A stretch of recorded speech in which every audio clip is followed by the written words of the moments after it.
فجر کی نماز باجماعت ادا کریں، اور پھر ممکن ہو سکے تو گھر جاؤ اور نماز عید ادا کرنے کی نیت سے غسل کرو اور نئے کپڑے پہنو۔ اگر نئے کپڑے نہیں ہیں تو کم از کم دھلے ہوئے ایسے کپڑے پہنو کہ دیکھنے والے کو پتہ چل جائے کہ اس کو خوشی ملی ہے۔ یہ نہیں عید والے دن پھٹے پرانے کپڑے، گندے مندے کپڑے پہنو، نہیں، ہم مسلمان ہیں، مسلمان کے لیے عید کا دن خوشی کا دن ہے، تو اس کے لباس سے ثابت ہونا چاہیے یہ مسلمان ہے۔ ایسا لباس پہنو کہ دیکھنے والے کو پتہ چلے کہ واقعی یار اس کو خوشی ملی۔ خوشبو لگائیں، سرما لگائیں، اور بڑی عید پر بغیر کھائے ہوئے نماز پڑھنے آ جاؤ۔ چھوٹی عید پر کھا کے میٹھا منہ کر کے آؤ، یہ سنت ہے میرے آقا سے، اور بڑی عید پر بغیر کھائے آپ نماز پڑھنے آؤ، اور جب آپ نے غسل کر لیا، کپڑے پہن لیے، خوشبو لگائی، گھر سے نماز پڑھنے کے لیے نکل رہا ہے، تو راستے کے اندر بڑی عید پر تھوڑا سا اونچی آواز سے تکبیریں پڑھتے ہوئے آؤ۔ افضل یہ ہے ایک راستے سے آؤ، دوسرے راستے سے واپس جاؤ۔ اگر ایسا ممکن نہیں ہے، راستہ یہ کیا ہے، تو پھر اسی راستے سے واپس چلے جاؤ۔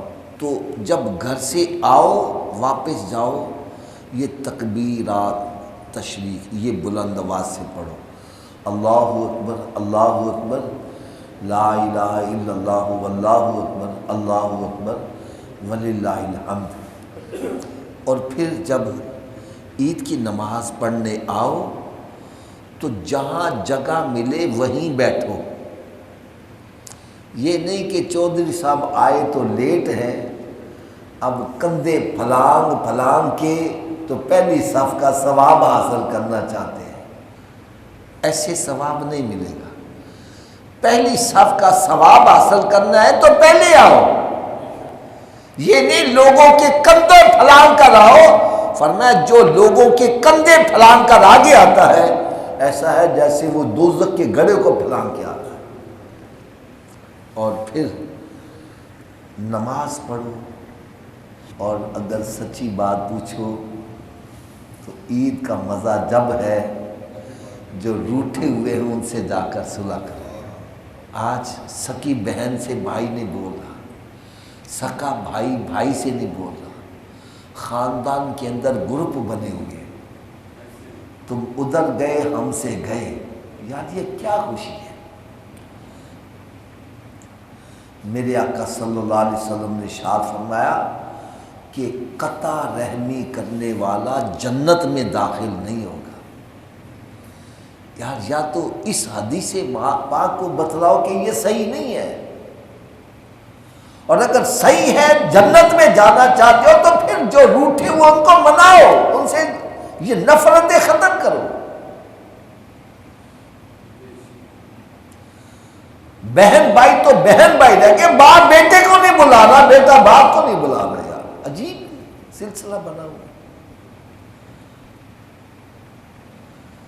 نفرتیں دلوں میں پڑی ہوئی ہیں۔ مومن کے لیے عید کیا ہے؟ فرمایا عید والے دن روزہ ہی حرام کر دیا گیا ہے۔ کیوں حرام کیا گیا ہے؟ اس کی وجہ کیا ہے؟ میں آپ کے گھر جاتا ہوں، آپ کہتے ہیں حافظ صاحب آؤ کھانا کھا لو، میں کہتا ہوں نہیں جی میرا روزہ ہے۔ فرمایا آج دلوں سے کالک دور کرنے کا دن ہے، نفرتیں دور کرنے کا دن ہے، آج ہم روزہ ہی حرام کر دیتے ہیں۔ ایک دوسرے کی دعوت کرو اور دعوت قبول کرو، ایک دوسرے کی دعوت کرو گے قبول کرو گے، دلوں سے نفرتیں دور ہوگی، محبتیں پیدا ہوگی۔ اس واسطے عید والے دن روزہ ہی حرام کر دیا گیا۔ اور دوسری بات یہ ہے کہ قربانی کے گوشت کے بنانے میں، کھانے پینے میں اس قدر مشغول نہ ہو جاؤ کہ نمازوں کی سستی ہو جائے۔ ایسا کام ہرگز نہیں کرنا بھائی۔ یہ قربانی ہمارے اوپر جو صاحب حیثیت ان پر واجب ہے، اور نمازیں ہمارے اوپر فرض ہے۔ فرض کا مقام واجب سے زیادہ ہے، ہمیں اس کو اہمیت دینی چاہیے۔ میں یہ سمجھتا ہوں جو عید والے دن نمازوں کی پابندی کر لے، انشاءاللہ تعالی مجھے امید ہے سارا سال کا نمازی بنا رہے گا۔ تو عید والے دن بڑا مشکل کام ہوتا ہے، کوئی مہمان آ رہے ہیں، کوئی جا رہے ہیں، کہیں گوشت دینے جا رہا ہے، کہیں کسائی کے پیچھے جا رہا ہے۔ جتنا مشقت میں پڑھ کے بندہ نیکی کرتا ہے، اللہ تعالیٰ اتنا اجر بھی زیادہ عطا کرتا ہے۔ تو ایک تو میری مدنی التجا ہے، اگر یہ آپ کو میری بات پسند آئے تو نوٹ کرو میرے خاندان میں کون کون مجھ سے ناراض ہے، اس سے جا کر صلح کرو یار۔ یقین جانو میرے ایک دوست امریکہ میں رہتے ہیں، اور ان کی اپنی ہمشیرہ کے ساتھ بول کلام نہیں تھی، تو میں نے بیانات کیے تو اس کے دل میں نرمی آ گئی۔ وہ جب آیا تو اپنی ہمشیرہ کے گھر گیا، اور اس کے بعد اس کے تاثرات کیا تھے، کہنے لگا حافظ صاحب جو ہمشیرہ سے مل کر مجھے خوشی ہوئی ہے، کہنے لگا کروڑوں اربوں روپیہ ملنے سے بھی وہ خوشی نہیں ہو سکتی۔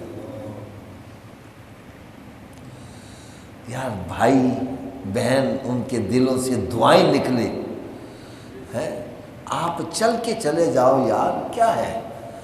میرے آقا صلی اللہ علیہ وسلم نے پہل کرنے والے کو اجر بھی پتہ کتنا دیا ہے، فرمایا جو صلح میں پہل کرے گا جنت میں بھی پہلے ہی جائے گا۔ یعنی میرے آقا صلی اللہ علیہ وسلم کا فرمان غلط نہیں ہو سکتا۔ ایک تو پتہ چلا جنت میں پہلے جائے گا، دوسرا یہ ہے جو صلح میں پہل کرے گا جنتی بن جائے گا۔